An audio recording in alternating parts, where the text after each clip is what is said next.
Bom, galera, aqui quem fala é o Tarcísio e estou aqui para falar sobre esse tema que é bem interessante, que é por que nas edições antigas e em muitos jogos o clérigo não pode usar armas de corte, como espadas, adagas e tudo.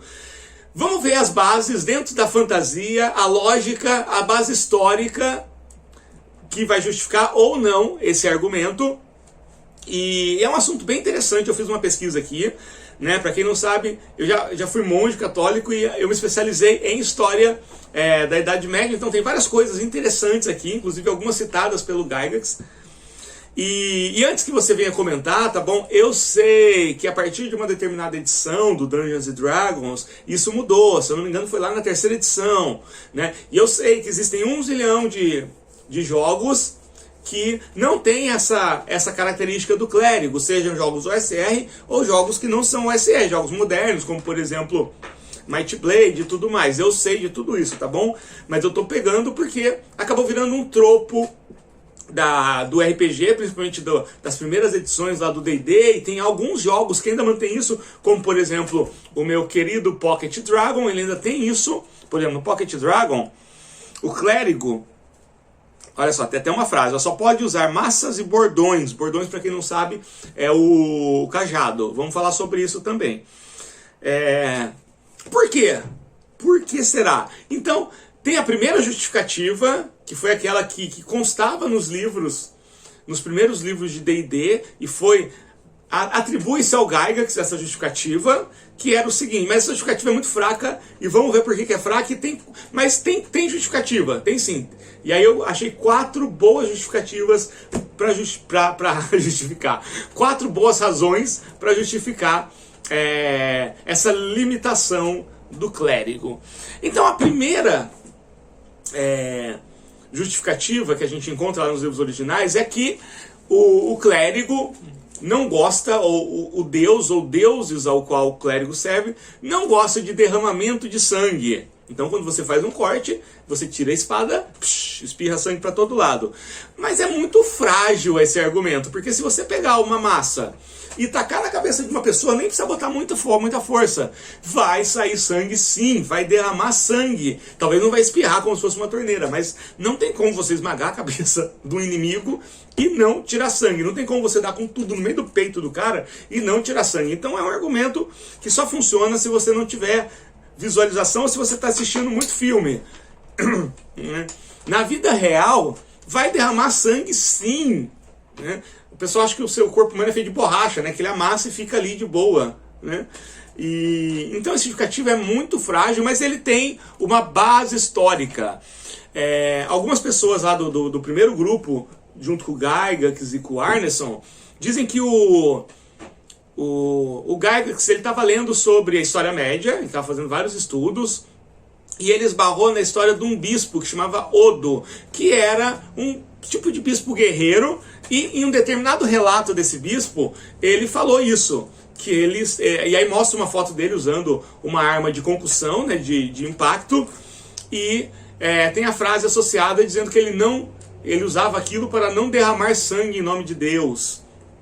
Não é a citação literal, mas é o que estava escrito lá. Então essa teria sido a base histórica dessa restrição, uma vez que o clérigo ele é tipo um sacerdote, e o mais próximo que se tinha disso eram os sacerdotes medievais. E por que guerreiro? Porque na Idade Média teve várias ordens militares, como por exemplo os templários, que eram padres guerreiros ou monges guerreiros. Então realmente a base do clérigo do D&D, do Dungeons & Dragons, é o padre, o clérigo, o sacerdote medieval. Isso é indiscutível. Então, assim, não faz sentido na prática, porque vai derramar sangue sim, mas é uma justificativa histórica que condiz com o período medieval no qual o Gygax estava se baseando. Legal, mas não faz sentido. E aí eu falei, vamos ver, será que não tem essa? Essa pra mim não é suficiente. Eu sei que pode ser pra você, pra mim não era. E aí eu achei outras 4 justificativas para esse fato. Então vamos lá. Primeiro, combater mortos-vivos. O clérigo, nos sistemas originais ou naqueles de fantasia mais clássica, como as edições antigas do D&D, como Pocket Dragon, que é o meu xodó, o Old Dragon, ele é associado a duas funções principais. Ele tem várias, mas as duas principais, e que acabam funcionando quase como um estereótipo do clérigo na maioria das fantasias medievais clássicas, é a cura. O clérigo ele tem um poder de cura e afastar mortos-vivos. Essas são as duas coisas mais emblemáticas a respeito de um clérigo. Então, para essas duas funções, nenhuma das duas uma arma de corte seria indicada. Para curar, logicamente, nenhuma arma seria indicada. Então, a parte da cura não necessitaria de uma arma. E a parte de mortos-vivos é a melhor justificativa nesse caso. Por quê? Uma vez que, nos mundos medievais clássicos, o clérigo, ou os clérigos, um bom clérigo, ele era considerado alguém que tinha capacidade de, em certas situações, afastar mortos-vivos, era natural, e é natural, que quando um grupo de aventureiros vai se aventurar em um determinado local, onde existe a grande possibilidade de encontrar criaturas morto-vivas de alguma forma, é natural que eles busquem um clérigo, porque eles sabem que as armas de corte, elas são menos eficazes. Se você pegar uma espada e fincar no meio do tórax de um esqueleto, não vai acontecer nada. Então, eles chamavam o clérigo, porque o clérigo tem essa capacidade de afastar mortos-vivos, mas essa capacidade, pelo menos até determinado nível, um clérigo de nível 20, logicamente, ele pisca os mortos-vivos já, né? Mas os clérigos iniciantes, eles não têm certeza se eles vão conseguir afastar de fato os mortos-vivos. Então, eles tinham que estar preparados para lutar caso o milagre, a bênção do Deus não os favorecesse nesse caso. Ele rolou lá o dado, não conseguiu afastar nenhum. Então tem 2 esqueletos vindo na direção dele. O que ele vai ter que fazer? Ele vai ter que lutar. E não adianta nada ele estar com uma espada. Então, ele sabia, e sabe, os clérigos sabem, que no caso deles não conseguirem afastar alguns mortos-vivos, uma arma de concussão, uma arma de impacto, vai ser muito mais indicado do que uma arma de corte. Então essa foi a primeira justificativa que eu encontrei, e ela faz sentido. Uma outra coisa, essa é menos interessante e também não é um argumento lá muito bom, né? Mas vamos colocar aqui como segundo, vamos deixar os 2 melhores argumentos para o final. Da mesma forma que o mago ele sofre várias desvantagens, porque ao se dedicar à magia, ele tem que deixar de lado o estudo de várias coisas e a prática, principalmente a prática física, e por isso que ele é péssimo em combate. Um clérigo, ele também tem que se dedicar muito a conhecer os escritos da ordem dele e a oração. E seria um tempo muito próximo àquele que o mago está dedicando aos estudos, àquele que o clérigo está dedicando às orações, aos estudos da ordem e tudo mais. Então, isso provoca nos clérigos uma falta de prática mais avançada. Então, sabe-se que uma espada, manusear uma espada de verdade com competência, ela é mais difícil do que você manusear um objeto que você vai fazer isso daqui na cabeça do inimigo, né? Então, essas armas, em tese, elas exigiriam menos tempo de prática da pessoa. E, por conta disso, era natural que os clérigos preferissem isso do que uma espada, que ia exigir toda uma série de treinos e de táticas e de posicionamento que o clérigo não teria tempo de fazer, porque ele está muito ocupado com as coisas do Deus dele, com as orações, de ser piedoso e tudo mais. Eu não gosto muito dessa explicação. Por quê?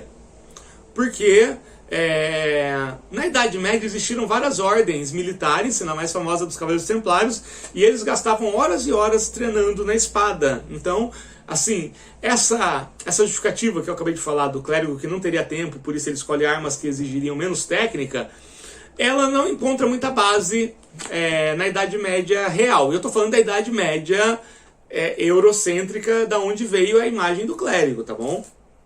É possível que existam sacerdotes no Tibete que lutam maravilhosamente bem, ou no Japão e tudo mais, tá? Mas eu estou focando agora nesse recorte. Mas seria uma justificativa. Eu acho que, apesar de fraca, é ainda melhor do que aquela que você não pode derramar sangue. E agora vamos para as duas que eu mais gosto.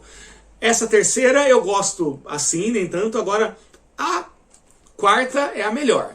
Essa terceira é o seguinte, é que isso na Idade Média, né, real, existia por mais que fossem ordens militares, existia uma preocupação de que eles não fossem vistos apenas como militares. Tinham que ter toda a identificação de que eram pessoas consagradas, de oração. Isso era feito através do indumentário. Por exemplo, os Cavaleiros Templários, eles tinham aquela armadura, mas na frente eles colocavam uma túnica. Na verdade não era uma túnica, eu esqueci o nome disso, olha só, um monte esquecendo, usei por tanto tempo, que cobria aqui a parte por cima da armadura, que tinha aquela cruz gigante em vermelho. Eles colocavam por cima da armadura. Por quê? Porque existia uma preocupação, isso não só nos Templários, mas de todas as outras ordens, que a identificação como uma pessoa, um sacerdote, viesse primeiro que a identificação militar. Então, naquela época, a espada era muito associada aos cavaleiros, aos guerreiros. Então, é possível, e tem-se alguns relatos, de que realmente usava-se muito outras armas para diminuir essa associação puramente militar. Então, ao usar uma massa, ao usar um cajado, o sacerdote ele está se diferenciando do guerreiro tradicional, né? E isso já serve para estabelecer a imagem deles enquanto pessoas consagradas. E isso é uma justificativa que até faria sentido em um mundo que é tão militar, com tantos guerreiros, aventureiros, com espadas e tudo, como seria um mundo de fantasia medieval. Sim. Então, né? A do combater mortos-vivos para mim ainda faz mais sentido. Essa daqui eu gosto, eu acho legal, né? Mas aí é uma coisa mais de opção, né? Então não é uma coisa que o Deus vai impedir ele de pegar uma espada e sair cortando, né? Seria mais uma escolha pessoal. Aí você pode argumentar que seja uma escolha do Deus, ou dos deuses ao qual ele serve. Então faz sentido. Agora, a quarta é a base histórica disso. Porque, assim, esse relato que o Gygax se baseou, desse bispo, do Odo, eu não sei se é essa pronúncia certa, tá bom? Eu sei que tem outra coisa lá, né? Bivou, termina com A ou X lá. Né? Mas, enfim, eu nunca não saberia lembrar agora também. É uma base, assim, é muito fraca, porque é só um relato, né? E relatos medievais em primeira pessoa de pessoas do clero, eles são para lá de duvidosos, porque você vai encontrar relato de sacerdote falando que quando chegou em Jerusalém viu o céu se abrir e um raio de sol iluminou justamente o Monte das Oliveiras e lá ele viu a imagem de Cristo. Então é muito complicado, porque tinha toda essa parte religiosa que permeava tudo e que deixava tudo como se fosse uma anedota religiosa a partir da fé da pessoa. Então tem várias histórias, tem histórias de peregrinos que dizem que chegaram em Jerusalém e todo mundo começou a falar a língua dele para recepcionar ele. Então os relatos medievais, eles são muito complicados de ser tomados literalmente. Então os historiadores, de maneira geral, eles não seguiam muito em relatos de ordem pessoal na Idade Média. Eles usam esses relatos para ter uma ideia de como era o pensamento medieval, mas dificilmente você vai encontrar um historiador que leva tais relatos para entender aspectos práticos da sociedade. Para isso eles usam outras coisas, como por exemplo a pintura, os utensílios, e é nos utensílios que a gente vai encontrar uma boa explicação para isso, né? E principalmente aqui, vou citar aqui o Pocket Dragon, que ele cita duas armas associadas ao clérigo, as maças, está aparecendo aqui, e o bordão, está aparecendo aqui. O bordão nada mais é do que o cajado. E é muito interessante como aí fica mais claro.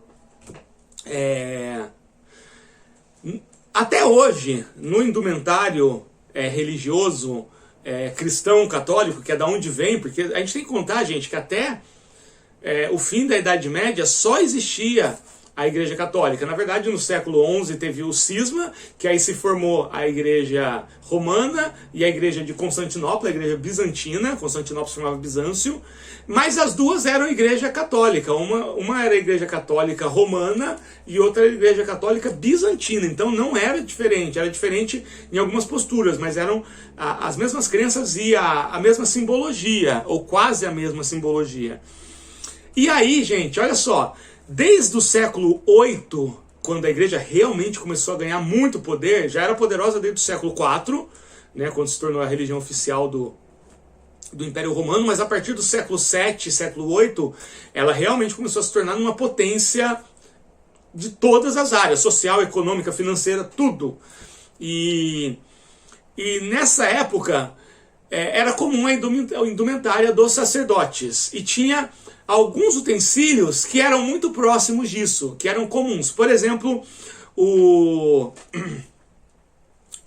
os papas, bispos e padres, eles tinham um objeto que era chamado de aspersório. Olha só aqui. E aqui mais um. Gente, e olha só, compara esse aspersório, esse é um modelo medieval, como ele era na época medieval, com uma massa. Né? Então é muito parecido. É muito parecido. Então, provavelmente, né, essa associação da massa com o aspersório fazia com que os clérigos também preferissem usar essa arma por fazer associação a um utensílio que era litúrgico, que era o aspersório.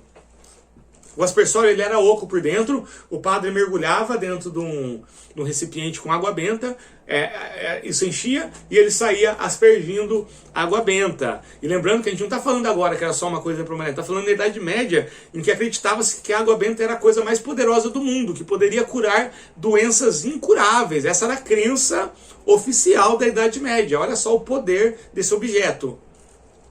E o outro era um objeto que era associado a duas figuras de autoridade. Tinha a férula papal, aqui está uma foto de uma férula papal, e tinha o báculo, que era um dos bispos. Olha só o báculo dos bispos. Então, férula e báculo. E nada mais é do que uma versão litúrgica do cajado, o bordão. Então, como esses eram os objetos que geralmente eram representados na arte medieval associado aos sacerdotes, então, quando começou-se a fantasia medieval a se inspirar nesse imaginário medieval, foi natural que fizesse essa associação. Então é isso, gente. Essas foram as explicações que eu achei. Tá? Pode ter várias outras, pode ser que você não concorde com nenhuma delas, mas são possíveis justificativas. Eu nunca liguei para justificativa, na verdade, né? Mas uma vez que eu fiz essa pergunta para mim mesmo, achei legal estudar. É isso, galera.